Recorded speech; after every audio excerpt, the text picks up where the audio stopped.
recebê-los aqui, mais esse encontro promovido pela Escutares. Escutares é uma plataforma que faz o mapeamento, faz o diagnóstico dos fatores psicossociais, também nós fazemos pesquisa de clima e fazemos para médicos do trabalho, psicólogos que trabalham no SESMIT, o rastreamento aí dos transtornos mentais. Oferecemos mentoria, treinamento e desenvolvimento também.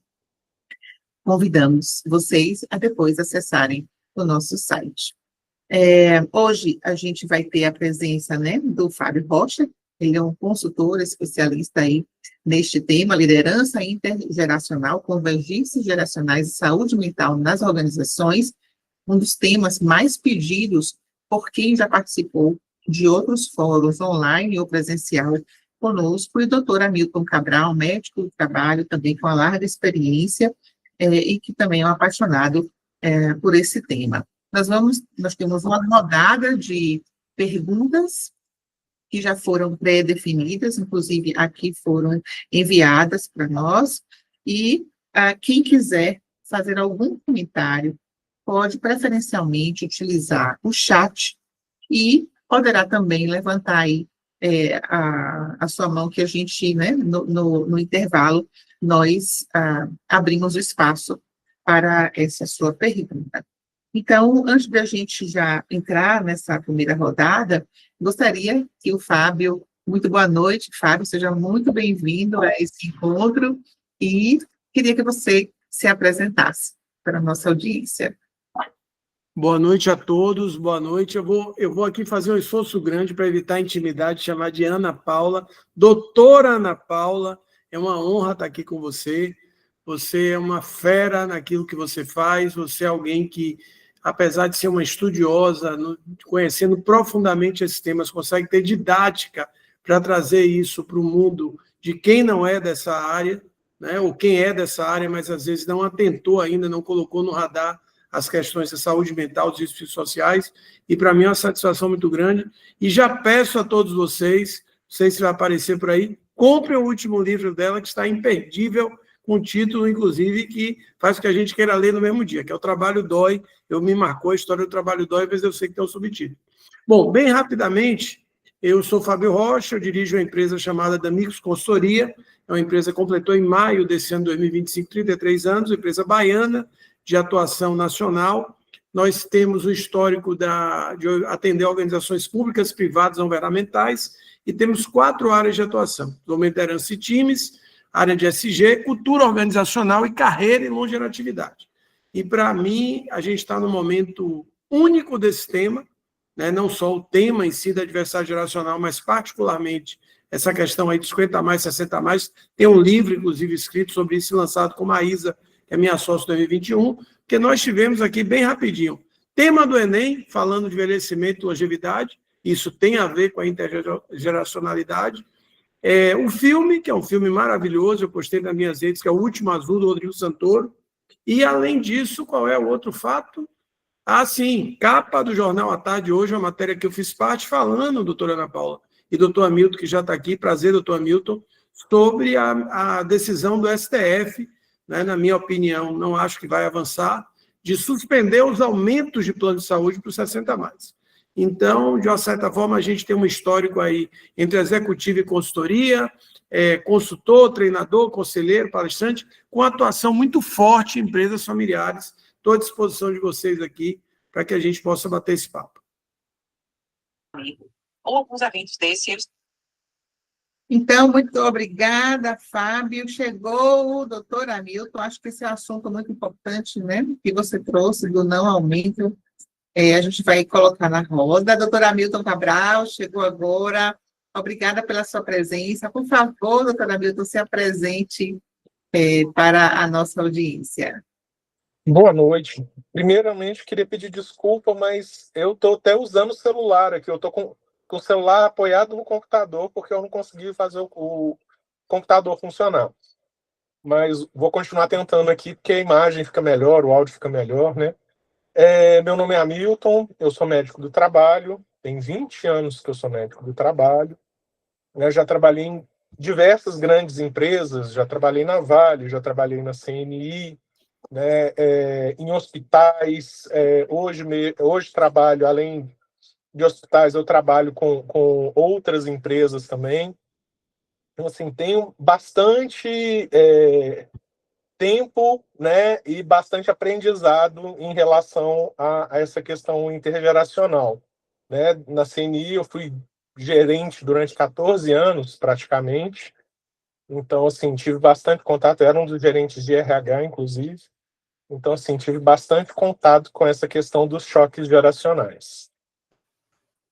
Muito obrigada, e é muito importante, né, essa linha dessa carreira do médico do trabalho, que já começa também a ocupar outros espaços, né, como gerência da área de recursos humanos. Na Boticário a gente tem uma diretora de desenvolvimento humano, né, que também é uma nossa colega, e acredito que esse também é um tema que a gente pode discutir no ano que vem. Então, vamos para o primeiro bloco, e a gente vai falar sobre os conflitos e convergências entre gerações do trabalho. Antes da gente, né, então, mergulhar, eu gostaria que o Fábio nos respondesse, né, quais são as principais características dessas diferentes gerações. A gente fala de Baby Boomer, de geração X, geração Z, Millennium, de forma muito rápida, quais são as principais diferenças que a literatura tem trazido, que as caracterizam? Eu vou te responder, Ana, de duas formas essa questão. A primeira delas é que talvez, se você que está aqui conosco saísse agora, uma mensagem que eu gostaria de deixar: evitem rotular ou estereótipos.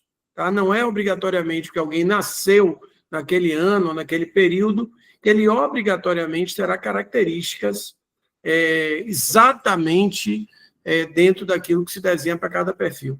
Segundo, automaticamente, quanto mais nova é a geração, né, ela tem características muito próximas a essa ideia de precisar ou desejar maior feedback, maior valorização e reconhecimento, aspectos de fragilidade emocional, um desejo maior por uma harmonia, equilíbrio talvez seja uma palavra um pouco exagerada, entre trabalho e qualidade de vida.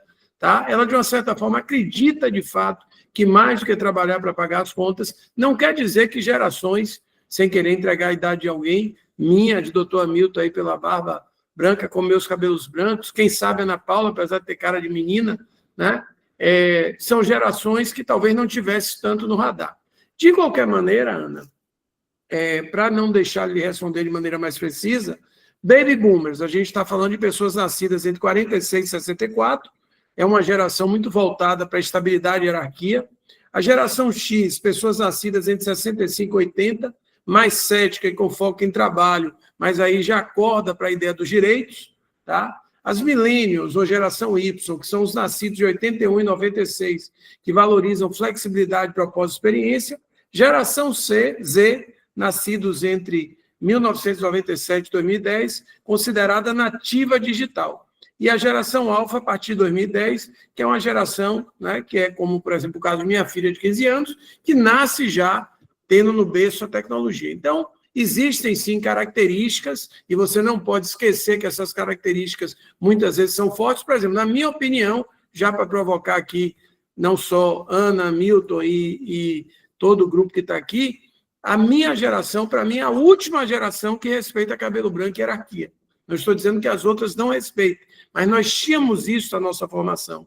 E há um outro elemento que, para mim, é comum a todos, é que a gente agora começou a acordar para a diversidade geracional e agora que a gente começou a entender que a gente envelhece e que a gente morre. Então, acho que isso, de uma certa forma, vai aparecer aqui nas questões que você vai estar trazendo. Obrigada. Doutora Hamilton, já sei que já conectou com o computador, já estamos visualizando você melhor. E dentro dessa perspectiva, né, que o Fábio trouxe, dessa diferença das gerações, dessas características, mesmo que não sejam, né, algo exatamente estanque, como é que você compreende a importância disso na perspectiva da saúde mental e de uma cultura organizacional mais saudável, né? Isso realmente tem relevância ou, na sua experiência, isso não impacta, né, as questões de saúde dentro da companhia? Oi, está funcionando o microfone? Ótimo. Então, é muito importante, porque a gente precisa de entender as diferenças entre as gerações, mesmo que não seja estanque, mesmo que a gente tenha, né, igual a gente tem aí entre a geração X e os millennials, os xennials que ficam ali no meio do caminho. A gente sabe que tem essa transição, mas a gente precisa de entender as principais características de cada uma dessas gerações para a gente poder trabalhar da melhor forma, né, essas diferenças, fazerem os diferentes se entenderem, se complementarem para gerar, né, uma fluidez melhor no ambiente organizacional, evitar o sofrimento mental no trabalho. Gostei. Também eu compreendo que é importante a gente ter essa visão, respeitando, né, essas características que a gente vai encontrar em cada uma dessas gerações. Muitos participantes deste evento que se inscreveram comentaram que as organizações só cuidam dos problemas quando eles já estão prontos. Não estou falando aqui da diversidade geracional, estou falando aqui dos diversos problemas que ao longo dos anos ou muda uma lei, né, e surge uma demanda. E a diversidade geracional ela já existe há muitos anos, e que talvez o processo de encarar, de entender, né, também esteja acontecendo de uma forma mais demorada. Eu gostaria da opinião dos senhores, né? Que ações objetivas e específicas as empresas podem realizar para acelerar esse despertar, do tipo, não tem mais como, né, retardar, compreender este aspecto, de forma a que, de fato, elas se tornem ambientes intergeracionais e inclusivos. Maravilha. Eu acho que tem um elemento que o doutor Hamilton trouxe aí que vale, inclusive, reforçar, Ana, que é a questão, e você também trouxe de alguma forma, onde uma determinada geração, no mínimo, ela convivia com duas outras. Percebeu? É a primeira vez na história do mundo que nós temos 4, às vezes 5 diferentes gerações trabalhando juntos na mesma organização. Quem está aqui ao vivo nos assistindo, ou vai assistir depois do YouTube, precisa ficar atento que muitas vezes eles não enxergaram o óbvio, que essas 4 ou 5 gerações estão ali trabalhando. O meu olhar, né, eu acho que é uma pergunta-chave para qualquer temática dessa natureza, por que as organizações só acordam quando fica crônico? Primeiro que é quando dói no bolso, né? E dói no bolso de maneira mais visível, de maneira mais aguda, porque já está doendo no bolso desde o início. Se os conflitos são potencializados pela diversidade etária, naturalmente isso já está batendo no bolso, né, do empreendedor, do empresário, da empresa há muito tempo. Mas o grande chave, a gente trabalha muito com isso, é porque as organizações ainda estão voltadas só para o tangível. É como se elas só olhassem para aquele conceito, minimiza a despesa, maximiza a receita, processo, tarefas, planejamento, entregas, indicadores de gestão. E elas não acordaram que o intangível destrói o tangível. Você sabe melhor do que ninguém que um péssimo ambiente de trabalho tem impactos gigantes em acidente de trabalho, né, de perder as melhores pessoas. Então, sem dúvida nenhuma, eu aprendi, né, nos meus 53 anos de idade, que, primeiro, que para você acelerar um despertar de um tema em tese novo, de novo não tem nada, né, você precisa ter argumentos pragmáticos. Não adianta vir com conversa romântica, teórica. Segundo, você tem que ter argumentos personalizados. Qual é a realidade daquela empresa X? Qual é a realidade da instituição Y do ponto de vista da diversidade geracional? E você também precisa mostrar, além das perdas que ela está tendo com os conflitos, os ganhos que ela pode ter quando ela transforma conflitos, e aí pegando carona na fala do Dr. Hamilton, do choque em sinergia, em integração, porque é óbvio que se os diferentes, a convivência entre os diferentes é rica, imagine entre diferentes gerações. Se eu vou fazer um trabalho para uma empresa com minha filha de 15 anos, e ontem eu discutia com ela o tema do Enem, né? E como se diz no popular, doutor Hamilton e Ana, ela pegou porque eu fui mandando matérias falando sobre o tema do Enem, ela falou, meu pai, já entendi, né? Já falei com fulano, já sei que minhas respostas estavam certas. Eu falei, minha filha, não estou dizendo que você fez nada errado, não. Até porque você estava como treineiro, acho que assim, o termo que eles usam, né? Então, de uma certa forma, Aquilo que para mim talvez fosse o mínimo, para ela foi over. Perceberam? Lógico que era domingo de noite, ela tinha passado boa parte do domingo dela fazendo a prova e estava cansada, estava esgotada, né? Mas aqui para nós, né? Se fosse para a Habib, talvez ela tivesse mais paciência. A Habib é o paquera dela, né? O apelido, é Vitor o nome dele. Então, mas para o pai, ela talvez não tivesse tanta paciência. Então, eu diria que talvez seja por isso que a gente usa uma expressão que eu não gosto, que são das dores. Quais são os dores da sua organização? Eu prefiro os prazeres. Então, como você colocou muito bem, se tem a ver com um tema específico da diversidade nacional, tem a ver com a gente não ter acordado para que isso está ali visível para a gente, né? Por mais que pareça algo visibilizado, mas eu acho que, antes de mais nada, é porque não se olha para esses temas intangíveis e aí, quando o problema aparece, já se tornou crônico. Muito bem, até coloquei aqui a sua frase no chat. O intangível destrói o tangível. Me marcou. Doutor Hamilton, a sua contribuição, por favor. Então, eu entendo que, assim, a questão da dor no bolso, ela funciona bastante para as grandes empresas. Mas a gente também tem uma coisa que acelera essa questão das questões intangíveis, que são as empresas de nova geração, as empresas 4.0, startups, etc., que elas já são mais móveis, elas conseguem resolver as coisas mais rápido. Então, quando a gente tem isso e a gente sabe que as gerações mais novas, elas enxergam muito valor naquilo que a empresa representa para a sociedade, a gente tem uma mudança mais rápida também nas empresas mais antigas, né,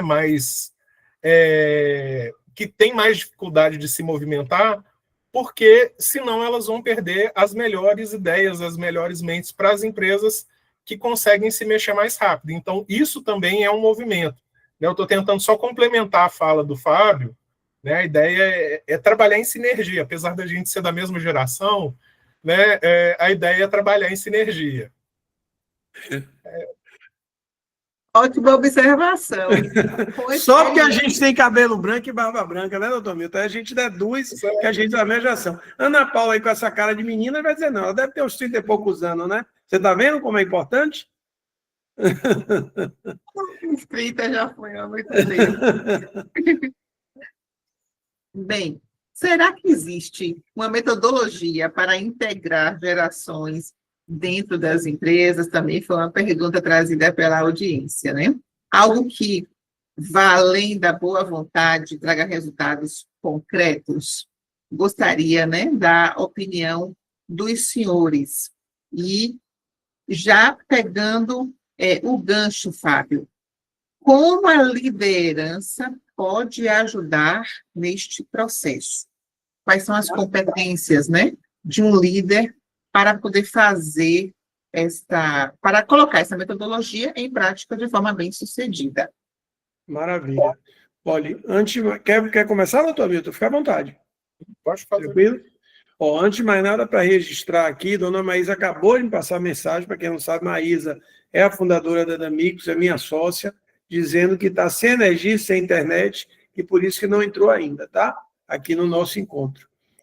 Até perguntei para ela aqui se estava tudo ok, se era o bairro inteiro, alguma coisa ali.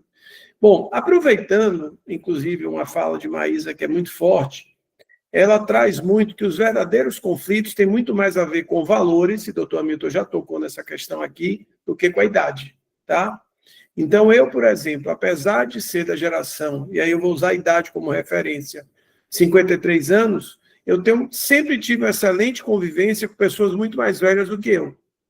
Porque, de alguma maneira, por vários motivos, seja por amigos mais velhos, seja porque eu sempre gostei muito das músicas e de ambientes que meu pai e minha mãe frequentavam. Então, às vezes eu esqueço o nome do cantor, da cantora, mas Noite do Meu Bem e músicas dessa natureza, né? A bossa nova, etc. O que eu estou trazendo aí é que as organizações precisam estar atentas se realmente os conflitos são etários, tá? Ou se são de valores.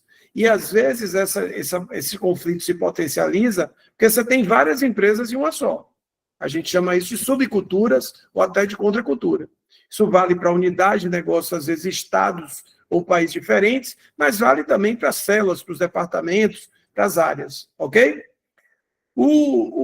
E aí, basicamente, eu vejo que, e você coloca isso muito bem, faz isso muito bem na Escutares, eu preciso mapear, né? Antes de eu intervir, de desenhar um plano de intervenção, até de apoiar o meu líder, eu preciso mapear para entender a origem, os gatilhos, as reais causas desses conflitos. O negócio aqui está pegando, viu, Ana Paula? Só tem especialista aqui, então a gente não pode nem falar besteira. A Thelma acabou de entrar aqui, viu? É Thelma, é Denide, os outros que eu não conheço, né? Porque essas aqui eu sei, e todas aqui são feras, cada uma na sua praia. Então, eu entendo que você tem um movimento organizacional, que é como a organização mapeia e ela define qual é a intervenção, qual é o plano de ação, para que minimize esses conflitos e potencialize a sinergia, e também o líder naquela equipe. Né? Que equipe eu tenho em mãos? Né? Será que é um problema, mais uma vez, de diversidade geracional? Ou, na verdade, o líder não tem um vínculo, não tem uma relação de confiança, o líder não é um líder voltado para pessoas? Tá? E aí existem 1000 mecanismos, 1000 técnicas. Uma delas é você dialogar, uma das mais tradicionais, né? Porque às vezes a gente fica ali estruturando muitas rotinas, feedbacks, conversas, rodas de conversas, momentos, seja o que for, mas é dialogar, né? O que é que a gente tem diferente? O que é que a gente se aproxima? Então, no meu caso, por exemplo, de Maísa, eu acho que ela não entrou ainda, eu entro na empresa, eu tinha 25 anos, ela tinha 50. Hoje eu tenho 53, ela tem 78. Será que nunca existiu conflitos, inclusive por divergência geracional? E qual foi a forma que a gente tem com isso? Respeito, acho que essa é uma questão chave. Né? Não ter o preconceito, entender o modus operandi, entender o modelo mental, diálogo. Então, resumindo, existe um caminho de intervenção organizacional e macro, e existe um caminho de intervenção que é o líder, né? Dando suporte ao líder para que ele entenda a realidade daquela equipe, daquele time, daquela área. Obrigada, doutora Milton. Boa noite a todo mundo que está chegando. Então, tentando complementar a ideia aí, uma das principais mudanças que eu senti, assim, porque vou citar o exemplo, de novo, da CNI, da empresa que eu trabalhei por mais tempo. Quando eu entrei como gerente, eu era o mais novo da equipe. Né? Tinha baby boomer, tinha geração X. E durante o período que eu fiquei lá, a gente foi trocando as pessoas, a equipe foi crescendo, cresceu bastante. E aí eu comecei a ter gente de gerações mais novas, né? Millennials e geração Z, né? Como jovem aprendiz. E aí eu vi uma diferença muito grande da questão de drive, das pessoas se conduzirem mesmo dentro do trabalho. Né? Os mais jovens, eles precisam de feedback constante ali, praticamente, né, imediato. E os outros, eles querem o feedback, mas quando você dá o feedback, principalmente nos baby boomers, eles às vezes se ressentem quando é um feedback um pouco mais duro. E as gerações mais novas, elas não ligam para isso, elas querem receber informação, né? Então, isso que eu via que era uma diferença muito grande. E aí, como eu tinha que dar feedback constante para o pessoal mais novo, os mais antigos se ressentiam comigo por conta de eu não dar tanto feedback. Aí a ideia foi realmente tentar trabalhar isso de uma forma mais organizada. E aí mudei rotina de reunião. A gente, ao invés de ter reunião, né, semanal ou a cada 2 semanas, a gente tinha dailies rápidas todos os dias para a gente tentar entender o que cada um ia fazer, os feedbacks que precisavam de ser dados dos dias anteriores, a gente ia dando ali, né, via o segmento do trabalho, todo mundo entendia o todo e funcionava muito melhor. Ana, você me permite complementar aqui com 2 questões que me veio aqui, e vou citá-las, eu acredito que elas me autorizem numa boa. Né? Por exemplo, Thelma, na Baiana, né, eu não me lembro agora exatamente quantos anos Thelma teve lá, inclusive com a função de gestora do RH, ela tinha uma equipe, até onde eu me lembro, bastante jovem, né? Lógico que sempre tem adversário etário. E, com certeza, ela usava abordagens, ela usava mais do que ferramentas e mecanismos, ela, de uma certa forma, ela ficava atenta a essas diferenças, inclusive diferenças daquelas pessoas que tinham mais tempo de organização, tinham história na organização, aquelas pessoas que muitas vezes, entre aspas, né, exagerando um pouquinho, caíam de paraquedas, algumas deram certo, outras não, tá? Então, de uma certa forma, a gente tem ali no exemplo dela como alguém sênior, e sênior aqui não é só no aspecto etário, mas é no aspecto de uma profissional fera na história dela, cuidados de uma certa maneira para dar uma atenção individualizada ou abordagens, doutor Hamilton, dentro dessa linha que o senhor colocou. A mesma coisa, falando de técnicas e ferramentas, Denide é um especialista em constelação familiar e terapia organizacional, então, às vezes, a gente precisa sair do lugar comum. Imagine Denide fazer um trabalho num time ou com líderes, onde, através de técnicas modernas, ela possa apresentar aqueles conflitos e as suas soluções sem o óbvio, que o óbvio é assim, doutor Hamilton, você está brigando com o Fábio, né? E aí doutor Hamilton vai dizer, eu brigando... O senhor é mineiro, doutor Hamilton? Não? É mineiro? Então... Sou mineiro de BH. Pronto, então ele não vai dizer, mas ele está brigando com o Fábio, porque ele é Atlético Mineiro, ele é Galo, eu sou Cruzeiro, sou Raposa, de jeito nenhum, sou baiano, sou Bahia. Então, ou seja, eu estou colocando isso porque, claro que a gente está aqui para compartilhar, para falar de práticas de referência, para falar do que a gente viu, ver ou como solucionar esses problemas das organizações, mas às vezes você não vai ter receita de bolo e vai ter que fugir do lugar comum, porque às vezes você tem alguém de uma geração muito jovem, mas que não é tão disruptivo, né? Pelo contrário, é mais tradicional e conservador, e você tem alguém, às vezes, muito sênior, né? Que é muito inovador. Aí eu digo, faço questão de dizer isso, hoje muito mais do que no passado, as grandes movimentos disruptivos da Damix foram criados por Maísa, que é um pouco mais coroa que eu, ok? Então, eu sou talvez muito mais conservador do que ela, que tem 25 anos a mais do que eu, né? Pena que ela não está aqui, mas eu já disse isso algumas vezes com ela presente. Então, eu estou complementando, que ao olhar a Denise e olhar a Thelma aqui, me vem um pouco esses exemplos de situações que elas viveram, trabalhos que elas já fizeram, ou técnicas que podem ser adequadas a um trabalho dessa natureza. Fora, você não é muito de fazer propaganda, mas eu faço a propaganda, a Escutares, onde você tem uma plataforma e tem um instrumento, que isso vai ficar muito mais claro, com base científica, do que simplesmente eu acho, eu percebo, né? Ou eu acredito que seja assim. Obrigada, vou até aproveitar aí o seu comentário para justamente apresentar. Na verdade, a gente concebeu, né, a plataforma já com este olhar. Vocês estão visualizando a tela? Sim, só não está em tela cheia, mas eu sei que você vai precisar. Para mim está... Só aumentar aqui um pouquinho rapidamente. Então, a gente já desenhou a plataforma, onde aqui na tabela, né, a gente tem aqui a faixa etária, que não é a faixa etária, ela está classificada pela geração.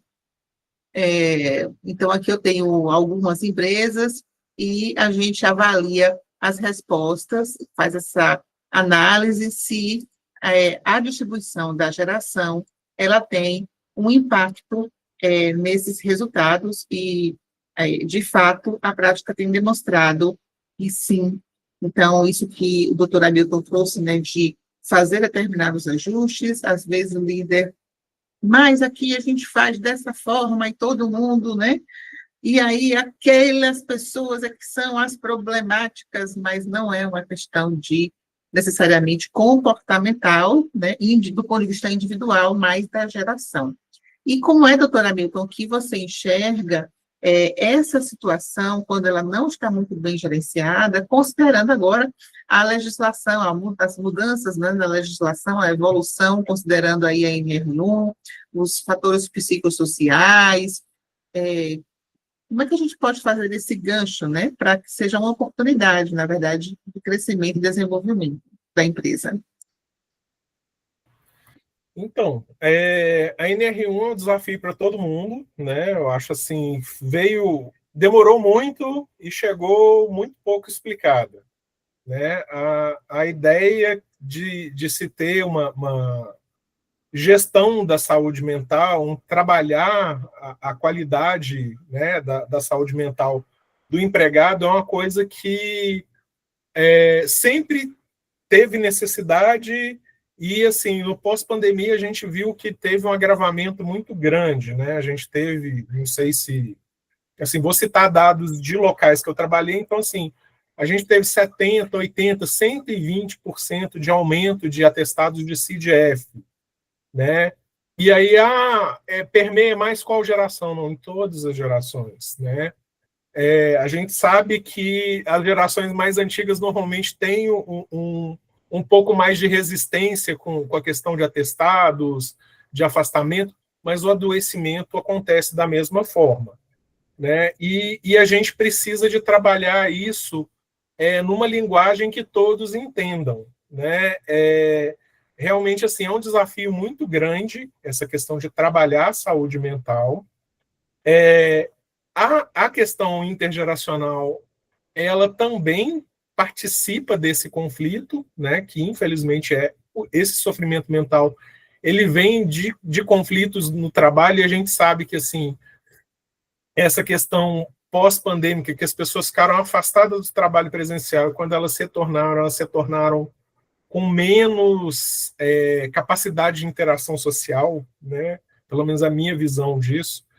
E aí realmente a gente precisa de trabalhar esse lado, né?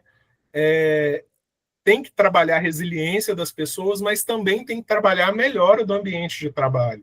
Não tem jeito de trabalhar só a resiliência, como a maioria das grandes empresas tentou e continua tentando fazer. Focando nas pessoas, né? Realmente esse olhar organizacional ele é Tem que fundamental. ser individualizado, a gente tem que entender o sofrimento de cada um. Empresa e indivíduo. Vamos agora para uma outra questão, né? Muitos líderes... Você vai mudar de pauta? Então, quero fazer um comentário rápido. Pode falar, aqui. isso, vou. Pronto, não, porque eu não sabia que você ia mudar de pauta, de tema. Veja bem, nós fazemos um trabalho muito forte, cultura organizacional, inclusive temos ferramentas para dar métrica, ou seja, uma nota de cultura, etc, etc, etc. Por que eu estou trazendo isso aqui? Para mim, a NR1, ela, de uma certa forma, mais do que tangibilizar o intangível, ela coloca o elemento legal no componente. Eu só não sei, e aí eu não sei mesmo, porque a grande maioria das organizações nem sabem que NR1, né, tem inclusão dos riscos sociais. Eu pergunto em várias reuniões para clientes meus ou para outros, eu fico impressionado como eles fazem uma cara assim, de susto. Como é que alguém que, essa altura do campeonato, nem ouviu falar, vai ter que ter um sistema de gerenciamento de risco, mapeamento e gerenciamento de riscos psicossociais e com plano de intervenção. Então, eu acredito que, da mesma forma que aconteceu com o tema 60 mais envelhecimento, foi muito rápido o crescimento, né? De uma hora para outra a gente não falava nisso, agora tudo é 60 mais. Eu recebo uma frequência imensa, até porque as pessoas mandam, não estou nem falando só daquilo que eu encontro no LinkedIn e redes sociais, imensas de matérias sobre 60 mais. Eu acho que a mesma coisa é o que vai estar acontecendo, seja no viés dos riscos psicossociais, saúde mental, ou da própria intergeracionalidade, né? Onde tem um elemento muito forte, Ana, que é, de uma certa forma, eu estar negando o envelhecimento e a finitude. E aí, quanto mais tarde eu me incluo... Então, por exemplo, uma coisa simples. Quando alguém me chama de senhor, por vício, eu faço assim, senhor está no céu. Por que eu faço senhor está no céu? Porque aquele me chamar de senhor me dá a idade devida. Por mais que eu tenha com essa cara bonitona de um garotão. Ok? Tá certo? Então, eu queria trazer isso, porque eu acho que a NR1 vai acelerar em muito questões que, inclusive, e você colocou muito bem, o médico do trabalho já trabalha desde o dia que o mundo é mundo. Isso, e você, quando você está nessa questão, né, de... Deixa ainda não... Pode falar, doutora Mila. Fábio, e o mais impressionante disso tudo é que a gente tinha que ter implementado a NR1 em maio desse ano. Foi adiado em 12 meses. Então, assim, a coisa é muito mais séria do que o que a gente está pensando. A gente comentou, né, alguns minutos atrás sobre o quanto as empresas postergam, né, encarar as dificuldades, os problemas, as inovações, e aí é mais um exemplo. E uma outra pergunta que foi trazida é que justamente algumas lideranças relatam dificuldade de lidar com as novas gerações e têm a tendência ou querem encontrar educação, quer educar as pessoas. Eu entendi que é quase como colocar no cabresto para enquadrar naquilo que a liderança dá conta de gerenciar, né?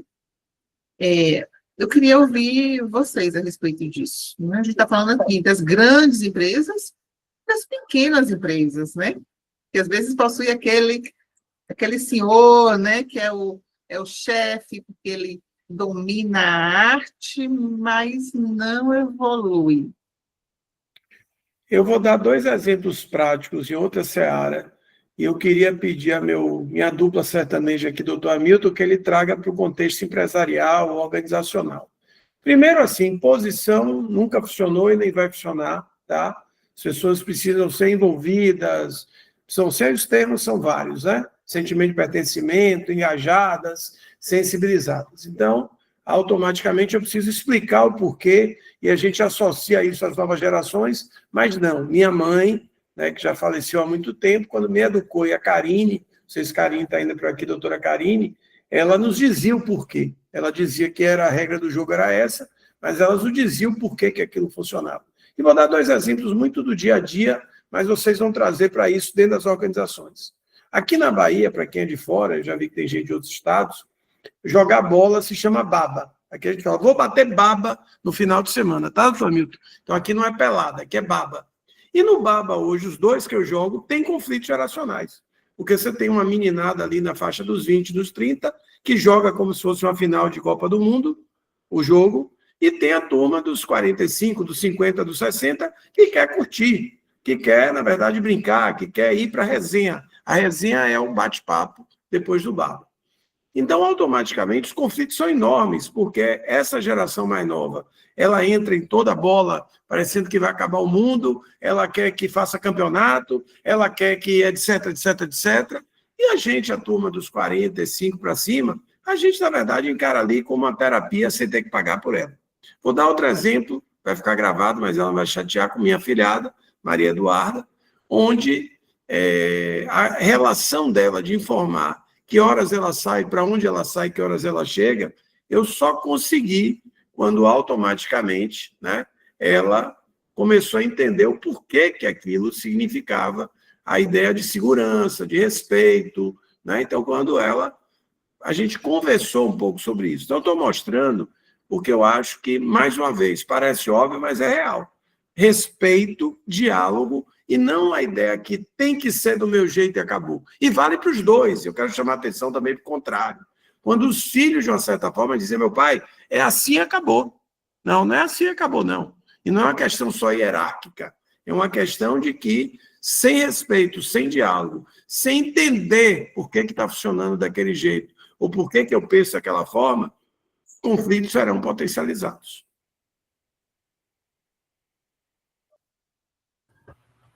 Então, é interessante, eu vou pegar esse gancho do futebol, que uma das coisas que eu fazia era organizar torneio de futebol na empresa.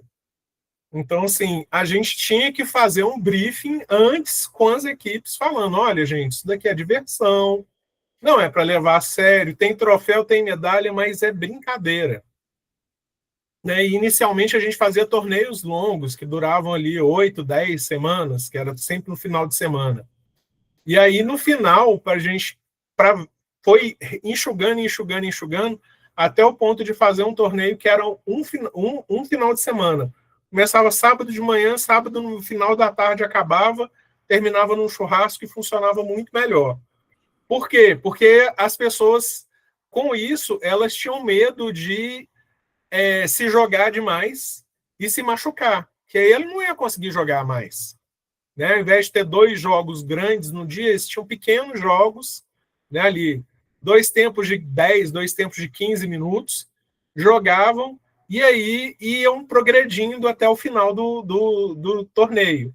Então, assim, a gente passou a ter muito menos lesão, que a gente imaginava que fosse ser o contrário, né? Que ao invés da pessoa jogar 2 jogos, 3 jogos num dia, ela passava a jogar 8 jogos, quem ia até a final. E a gente conseguiu resolver essa questão. E a partir dali a gente não precisou de fazer mais o briefing. Por quê? Porque o pessoal entendia que a regra do jogo era se divertir. Ali era uma confraternização e não uma disputa para ganhar troféu. Então, assim, a gente conseguiu reduzir os conflitos mudando as regras do jogo, né? E tem essa questão também das gerações mais antigas, né? Elas aceitarem ser encaixadas no quadrado muito mais fácil do que as gerações mais novas. Claro que tem as exceções e tudo, mas assim, então as gerações mais novas elas questionam muito mais, isso incomoda muito, né, a liderança, né? Quando você questiona a liderança, ela acha que a liderança dela está sendo questionada. Não é. A pessoa quer entender para poder seguir da forma como ela consegue. Ela precisa de entender o todo para poder seguir. A gente, né, assim, tô te puxando junto aí, Fábio, né? A gente aceitava, simplesmente, é para fazer desse jeito, então tá, então vamos fazer desse jeito porque é o jeito que todo mundo fez. Aí você chega, eu também já fui professor, né? Aí chegava a geração mais nova e virava e falava, mas por que tem que ser desse jeito? Por que não pode ser assado? Aí você vira e fala, olha, tem que ser desse jeito porque se você fizer de outra forma, você não está seguindo um método científico, pegando para o lado da medicina mesmo, eu estou falando como professor, a semiologia descreve dessa forma. A gente precisa de seguir essa receita de bolo. Mas se eu fizer assado e não sei o que. Pode ser que dê certo, pode ser que dê errado. A gente tem um desenho, um método, e aí a pessoa aceitava fazer daquela forma, né? Então, por exemplo, vou pegar uma pessoa com uma intoxicação, aí eu tenho que fazer primeiro o exame da pessoa de cima e embaixo, para depois eu pensar em hipótese diagnóstica, e que eles já chegavam lá, fulano falou que aconteceu isso, ele tomou aquilo, então ele tem isso. Não, você tem que ver se os sinais correspondem àquilo que ele está falando, porque a gente sabe que o paciente ele pode não estar na melhor consciência dele, pode ser que a gente não consiga as melhores respostas. Então, a gente tem que trabalhar isso também. Então, você precisa de enxergar o todo no paciente. Se você precisa de enxergar o todo no paciente, você pode dar o todo, né, para essas pessoas, para elas entenderem a melhor forma de trabalhar, de seguir o trabalho delas.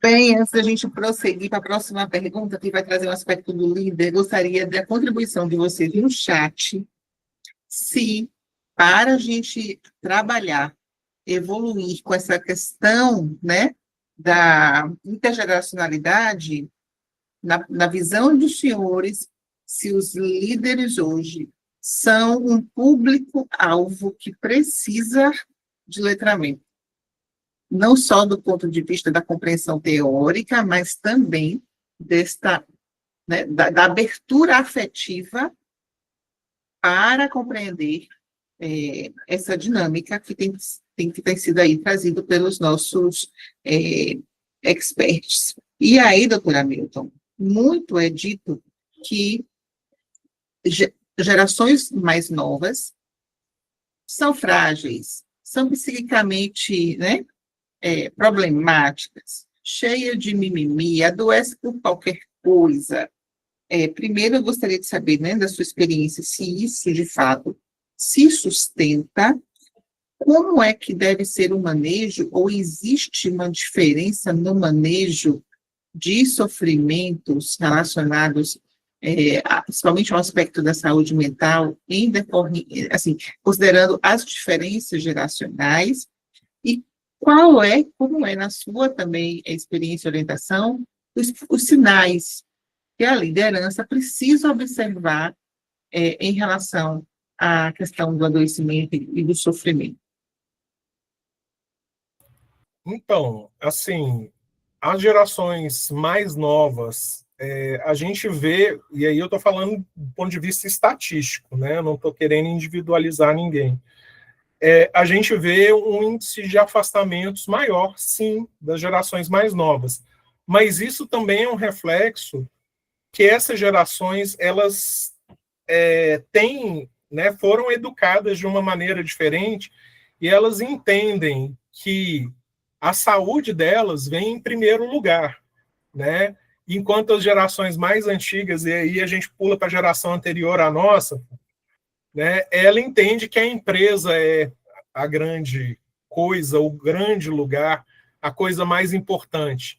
E as gerações mais novas, elas entendem que elas estão ali no trabalho para poder resolver a vida delas, né? E enquanto as gerações mais antigas entendem que o trabalho é a vida delas. Então, boa definição. Escreve essa aí, viu, Ana? Essa foi boa, viu? Então, assim, a gente precisa também de aprender com as gerações mais novas, né? E eu entendo que, assim, é fundamental que a liderança entenda isso. Porque se a liderança não entender o que as novas gerações querem, eles não vão conseguir liderar as empresas. Porque, assim, mão de obra que tem abundância maior são as gerações mais novas. Então, você precisa também adaptar o ambiente àquelas pessoas, não só as pessoas ao ambiente. Só repete. É que eu estou aqui botando a outra só. Essa frase aí, doutor Hamilton Cristiano disse, as empresas. Qual foi mesmo? Coloquei uma outra. E você chamou a atenção, Fábio? O que me chamou a atenção, eu me lembro o final, né? Que enquanto a nossa geração, a geração até anterior à nossa, entende que a empresa ou o trabalho é a própria vida, vai lá, doutor Hamilton. As gerações mais jovens... mais novas entendem que aquilo dali é um meio para ela viver, né? É aquilo, assim, se a gente for no Instagram, a gente vê o quê? Pessoal, não é, a vida não é só boletos, aí posta as viagens, posta, entendeu? Então, assim, eles enxergam a vida de uma maneira diferente. As gerações mais novas não pensam em, eu vou construir uma casa, vou construir uma família. Eles querem o quê? Eles querem viajar, eles querem, né, fazer parte desse grande mundo cenográfico que existe.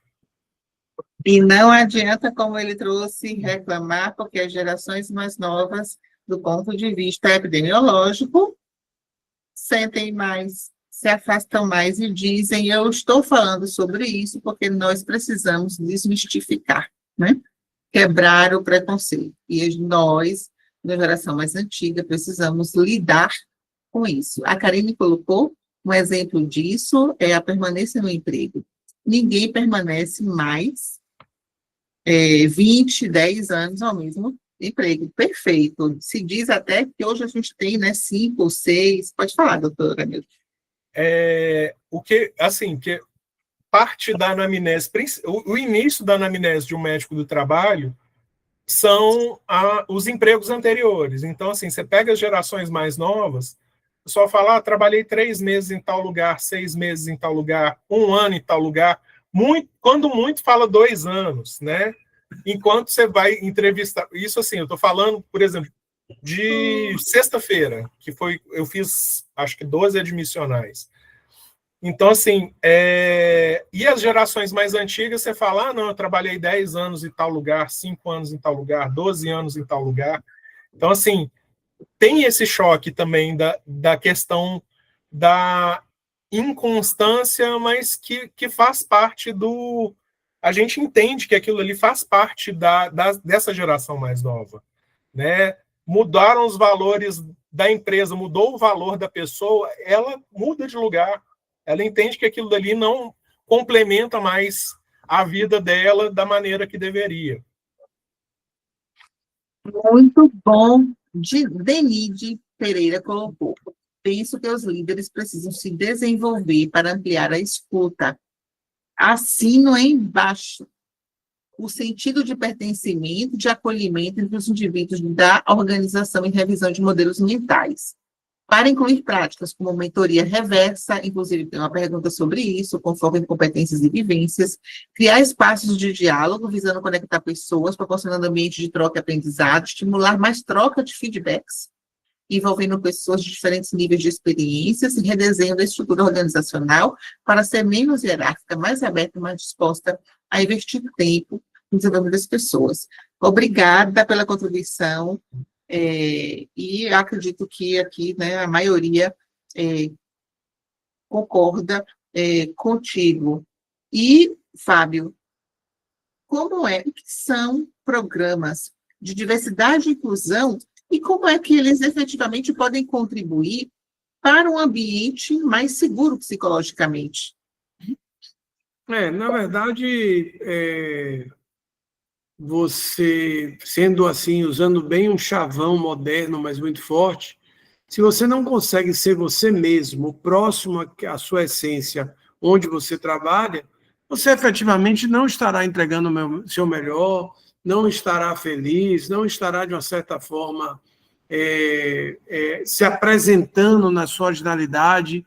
Então, e o mundo é diverso, né? Diverso em todos os sentidos, desde a própria diversidade cognitiva, a diversidade etária, a diversidade de gênero, a diversidade das experiências de vida e carreira, as diversidades, área de saúde, por exemplo, vocês sabem o que é isso, doutor Hamilton, e outros profissionais de saúde, vocês têm a diversidade por si só. No hospital, você tem um multidisciplinar, né?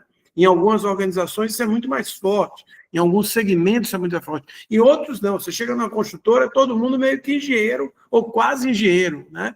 Então, eu acredito, e mais do que acredito, né, eu vivencio isso na prática, inclusive em programas que a gente realizou, que um programa dessa natureza, ele além de mapear melhor essa diversidade e as possibilidades de conflitos, ele acelera o que trouxemos aqui o tempo todo, que é o diálogo, que é o respeito, que é a troca, que é a sinergia, que é a integração. Então, sem dúvida nenhuma, bom ambiente seguro psicologicamente, menos problemas na questão de saúde mental, tem tudo a ver com prática, eu não vou dizer nem um programa, tá, Ana? Práticas de gestão que consideram essa diversidade e essa inclusão, né? Lembrando que uma coisa é ter a diversidade, outra coisa é incluir o diverso. São estágios bem diferentes. Porque a diversidade hoje todo mundo prega e de alguma maneira busca, nem que seja pela força da lei. Agora, incluir de fato são outros 500, né? Incluir o diverso é diferente da própria presença da diversidade, né? Não precisa ir muito longe, a gente está falando de lideranças. A grande maioria dos líderes são homens, né? Muitos ainda de uma geração que não se trabalhou. Como eu, que nunca trabalhei minha emoção, que nunca fiz a terapia, que nunca fiz uma meditação, que sempre fui do comando e controle, não é o meu caso, tá, minha gente? Pelo amor de Deus, até porque vai ficar gravado no YouTube, vou conseguir liderar uma nova geração que não se enquadra, que não aceita, como o doutor Hamilton trouxe, esse enquadramento. Então, o líder, antes de mais nada, ele precisa se trabalhar. Porque se você não trabalha a si próprio, você não tem... Eu diria que eu melhorei muito em muitos aspectos pessoais via terapia. Com certeza, isso teve uma influência no meu trabalho. Hoje eu tenho um outro olhar para algumas questões que talvez, para mim, fossem secundárias. Tá? Muito bom, a Igra, Jaqueline colocou. E a nova geração entende que isso não está atrelado ao comprometimento do trabalho. Quantidade não está relacionada à qualidade. Se deixar de fazer sentido para eles, eles saem. Não se permitem permanecer no ambiente que não faz mais sentido. Muito isso mesmo. Minha filha, 27 anos, você escreveu o que ela costuma falar para mim e sorrindo. E a Denide, diversidade é convidar para a festa, inclusão é chamar para a dança. Muito bom. Vamos agora para as últimas perguntas. E essa também foi trazida por vocês da audiência, sobre a aposentadoria. A pergunta para a doutora Hamilton. Do ponto de vista de saúde mental, quais são os riscos de uma transição mal planejada para quem vai se aposentar? A pauta é Programa de Preparação para a Aposentadoria. Então, como é que você enxerga isso, né, na perspectiva desses trabalhadores que efetivamente vão precisar sair da organização e se isso, quando isso não é pensado, não é refletido, se isso, na sua visão, tem um impacto ou não à saúde, né, desses profissionais. Então, eu vou pegar uma fala minha de lá de trás, que eu falei a questão das gerações mais antigas enxergarem o trabalho como a vida delas. E eu vou ampliar isso um pouco.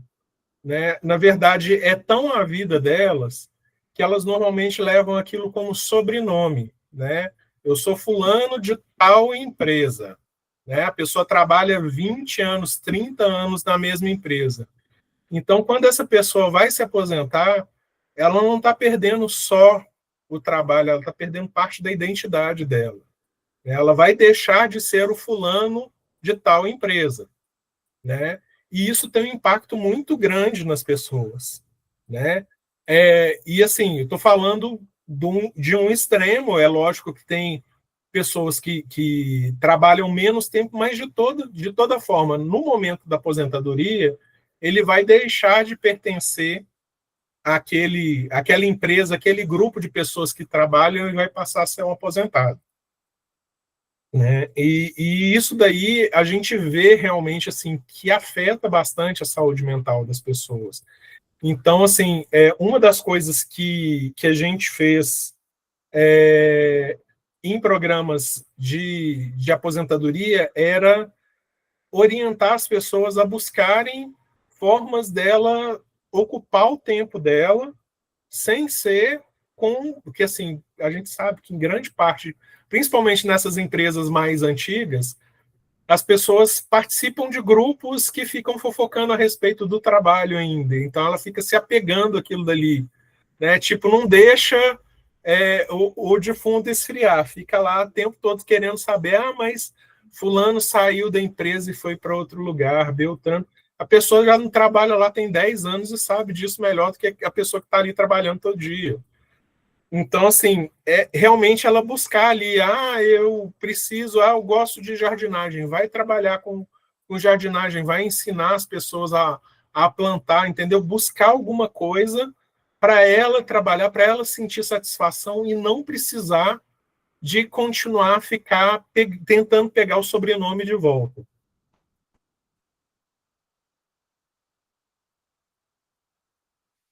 Fábio, como é que você enxerga justamente esses programas, essas ações que o doutor Hamilton trouxe? Assim, Adriana Reis, só um segundinho. Excelente reflexão, doutora. A identidade para a aposentadoria ainda é o sobrenome da empresa. Obrigada, Adriana. Veja bem, eu entendo que, mais até do que a cultura organizacional, a cultura da própria sociedade. A aposentadoria, da forma que nos foi ensinado, ela, para mim, é uma instituição extinta, tá? Eu não consigo imaginar alguém com 60 anos aposentado, a ideia, inclusive, de estar excluído, estar nos aposentos, se a gente for buscar a origem da palavra.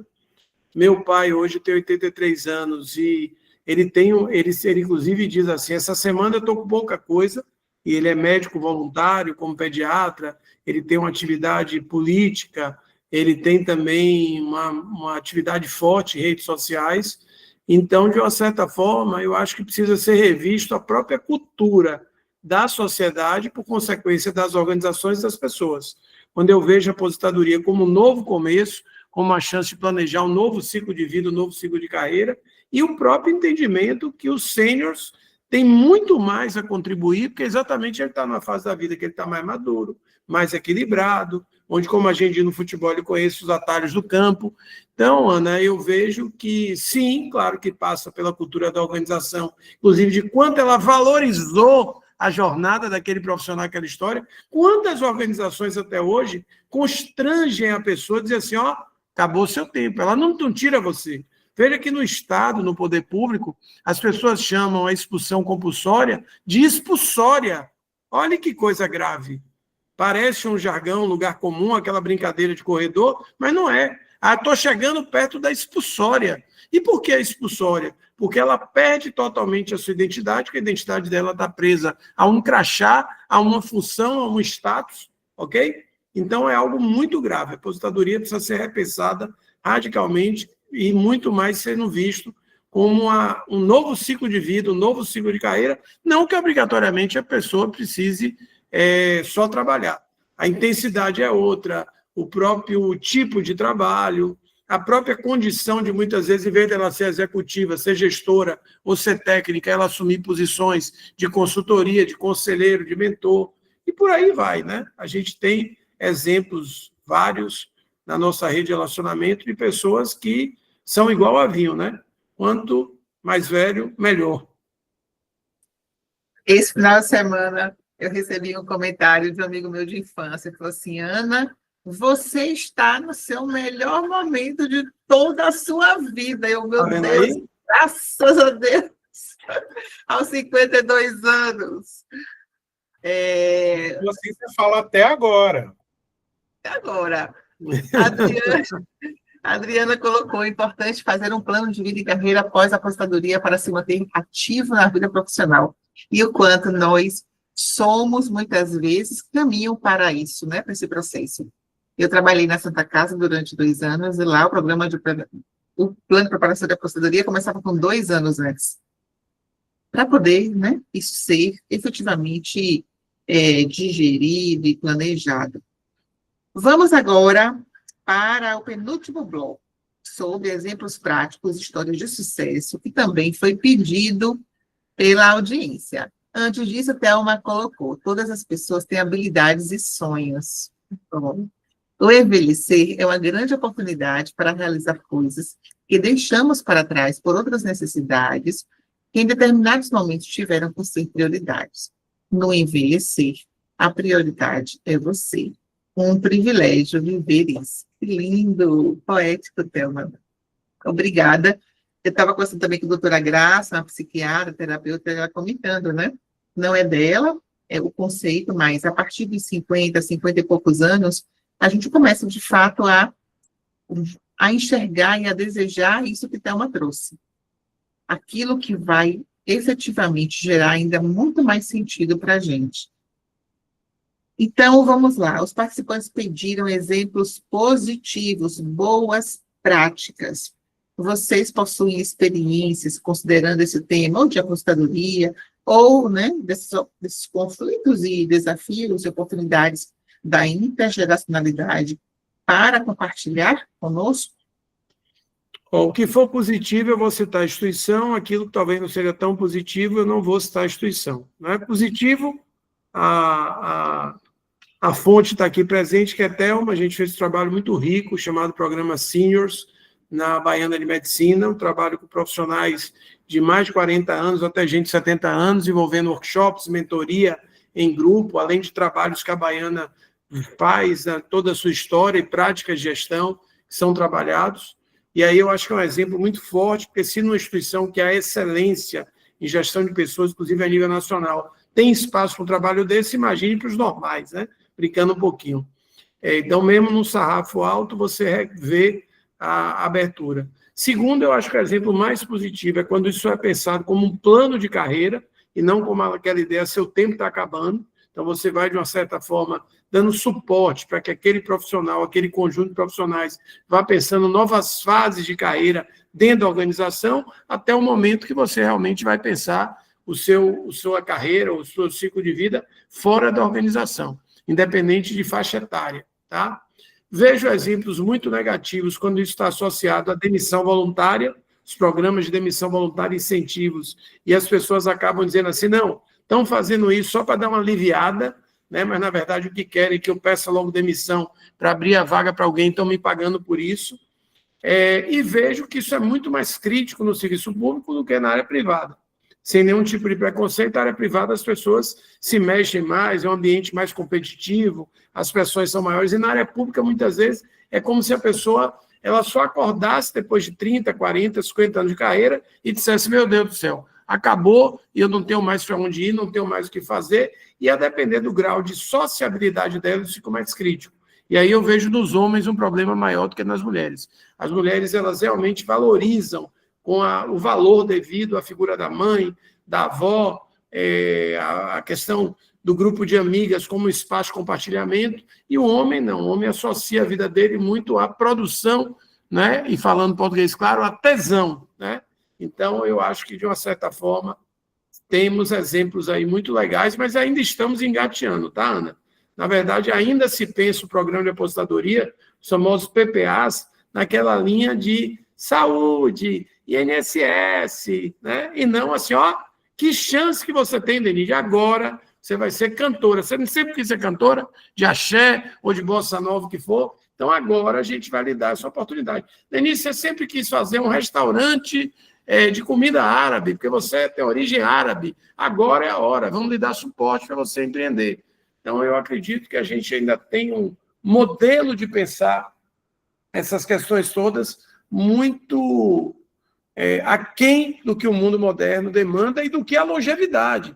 Vamos lembrar que já temos entre nós muitas pessoas que vão viver 150 anos. E a gente, 150 anos, seria 2 Fábio Rochas, eu tenho 53. Então, é muita coisa viver 150 anos. 3, é isso. Porque o de agora e mais 2, né, doutor Milton? Isso aí. Um exemplo que eu vivi em algumas empresas e também pude ver em benchmarkings, que eu achei muito legal, foi a questão do voluntariado, sabe?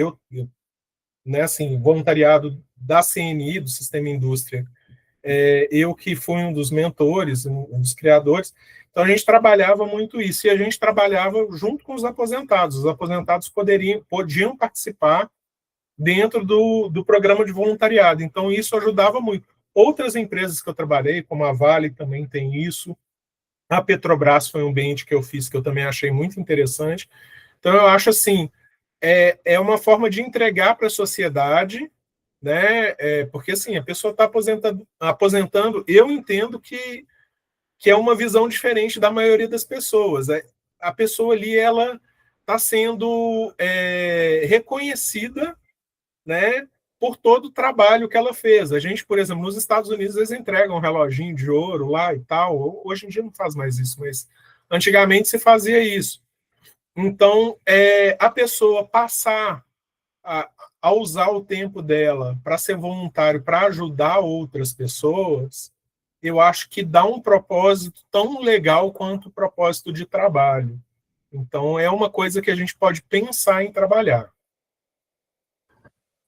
Eu me lembrei, doutora Anitta, quando eu trabalhava em Curitiba, tem uma empresa chamada Percons. A Percons, ela criou, desenvolveu o dono de semáforos, né? E, naquela época, a empresa já promovia o voluntariado, né, formal, com os seus trabalhadores. Então, precisava desenvolver, né? As pessoas precisam estudar inglês. Então, tem aqueles empregados que dominavam a língua e gostariam de ser voluntários, e aí tinha 2 vezes na semana, por exemplo, aula de inglês. Se a jornada terminasse às 17 horas, das 4h30 às 17 horas, a empresa cedia essa meia hora, e a outra meia hora a pessoa assumia, né, como o tempo que ela investia. Então, sempre a empresa doava meia hora do trabalho para vários cursos que também iriam contribuir, né, para o processo de trabalho. E, assim, a concorrência para serem professores voluntários era muito grande. E para a gente encerrar, depois a gente, né, abre aí para a audiência fazer algum comentário, se quiser também continuar colocando no chat, eu vou ler, como agora a Adriana colocou, né, o programa de voluntariado pode ser um bom processo de exame do sobrenome, isso, e também uma forma de identificar talentos para futuras carreiras. Perfeito, Adriana. Gostaria, então, uma vez que a gente, né, já entendeu que essas diferenças intergeracionais elas existem, tem potencial de conflito, mas também de oportunidade de crescimento, desenvolvimento, a liderança ela é chave nesse processo, né? Eu trouxe a questão dos conflitos de valores, que eu acho que isso ficou para a gente. Se uma empresa precisasse, olha, eu estou com um problema aqui, entrei agora e a coisa está pegando. Quais são, assim, os 3 principais pontos que vocês orientariam né, a este líder, ao RH, ou ao diretor da empresa? Comece por aqui. Vamos lá, não quero que ninguém fique com registro de receita de bolo, né? Porque cada caso é um caso, e você tem que entender a história da empresa, mas sem dúvida nenhuma é suporte aos líderes. Não dá para mapear, ficar esperando, socorro, dar suporte aos líderes, né? Numa ação mais imediata. Sem dúvida nenhuma, algum tipo de mapeamento.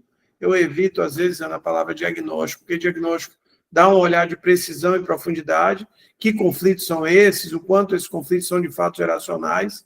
E eu chego a dizer, e eu peço que meus clientes e o mercado usem contra mim, eu quero chegar a uma época que eu possa pagar o meu cliente para fazer trabalho de cultura organizacional.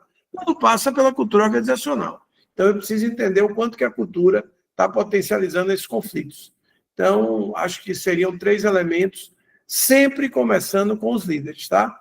Na verdade, tudo que acontece na sua organização tem a ver com o exercício da liderança, mas tem um guarda-chuva muito maior do que isso, que é a cultura organizacional.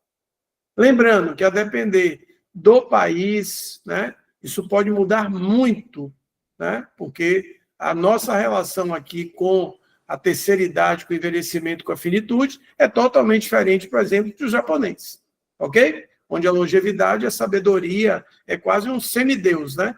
Você ter alguém com 90, com 100 anos é um semideus. Aqui a gente enxerga e diz, oh, coitadinho, não tem nem mais vontade própria, vou tomar o celular dele, etc, etc, etc. Obrigada, Fábio. E aí, doutora Hamilton? Bem, depois dessa aula fica até difícil da gente falar, né? Mas, pegando aí o gancho que você falou dos japoneses, a gente também tem os americanos, que são bem diferentes, né? Eles enxergam os idosos como iguais, e ponto final. Né? Nem coitadinho, nem sábio, é simplesmente outro cidadão que está ali dentro. Né? Então, isso também é interessante. Mas, assim, realmente, a gente precisa de dar suporte, educar a liderança, até porque, assim, se a gente pegar a questão do desenvolvimento da cultura em qualquer empresa é top-bottom. Então, a gente precisa de começar do líder, né? E a gente precisa de mapear as dores para poder fazer o desenho da melhor forma possível, entregar o material da melhor forma possível para o líder, para poder fazer o desenvolvimento disso tudo.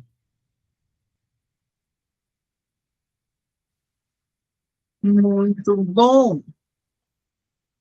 Antes de a gente, né, ir agora para os agradecimentos e os encerramentos, gostaria de saber se alguém gostaria de fazer algum comentário, alguma observação, alguma pergunta para os nossos especialistas.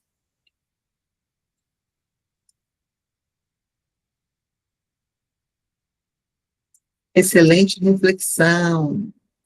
A Abigail colocou, muito obrigada. Realmente foi muito rico. E eu acho que o mais importante é quando os profissionais trazem a sua experiência, né? Os exemplos. A gente aprende e enriquece com isso. Então, gostaria, né, de agradecer imensamente a vocês, a todos os mais de 40 pessoas que se inscreveram e que mandaram as perguntas que foram fundamentais para a gente construir esse roteiro. Alguns já me pediram, né, vai ficar gravado, porque, enfim, as ocorrências da vida. E aí eu passo a palavra agora, né, para o Fábio, depois para o doutor Hamilton, para as nossas palavras finais. Obrigada. Doutora Ana Paula, só agradecer, né? Eu sou filho de médico, então filho de médico a gente se acostuma, viu, doutor Hamilton? Medicina é realmente uma carreira única, né? Apesar de eu ser muito bem resolvido com a minha administração, mas parabéns a você por todo o seu trabalho, parabéns a você de encontrar algum tempo também para compartilhar, né? Porque a gente sabe que sua agenda é pesada. Agradecer também ao doutor Hamilton, nosso parceiro aqui, agradecer a todos aqui que não só tiveram presentes, mas aqueles que mandaram questões, que sinalizaram que gostariam de participar. e dizer para vocês que, às vezes, é num espaço desse que a gente encontra os encaminhamentos, as alternativas e as soluções, e não percam esses momentos, tá? E principalmente porque aqui, por exemplo, mais do que nós três que aqui estávamos, temos aqui grandes nomes, grandes feras da área de gestão de pessoas, ou da área de saúde, ou da área de SG, são pessoas que, às vezes, com um único comentário, com uma única pergunta, ou com a própria vivência, contribuem muito. Então, só agradecer a vocês. O segundô foi maravilhoso. O segundô de noite, eu ainda tenho uma atividadezinha agora à noite, mas a segunda está linda, maravilhosa. Obrigado, Ana. Obrigado, doutor Hamilton. Obrigado a todos. Tenho só a agradecer também. Aprendi muito. Obrigado, Fábio, pelos ensinamentos aí. Obrigado, Ana, pelo convite. Obrigado, audiência, por suportar a gente aí. Então, é só agradecer mesmo. Acho que foi muito bom. Muito produtivo. Isso, a Thelma colocou, parabéns, pelo espaço de reflexões, foi maravilhoso. A Regina também, excelente oportunidade de reflexão e aprendizado, gratidão a todos. Alguns aqui se conhecem, também fiquem à vontade, Já estou aqui, Regina Guimarães, Belém, Pará. Belém do Pará, a primeira vez que a gente tem uma pessoa aqui do Belém, muito obrigada.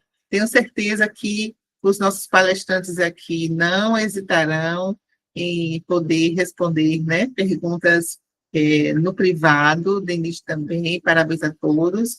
E preciso, fazer como o Fábio trouxe, a propaganda aí do meu livro, que eu lancei agora no mês passado, Quando o Trabalho Dói, da cultura do adoecimento silencioso, a cultura do bem-estar, que tem aí uma linha voltada à gestão dos estressores psicossociais.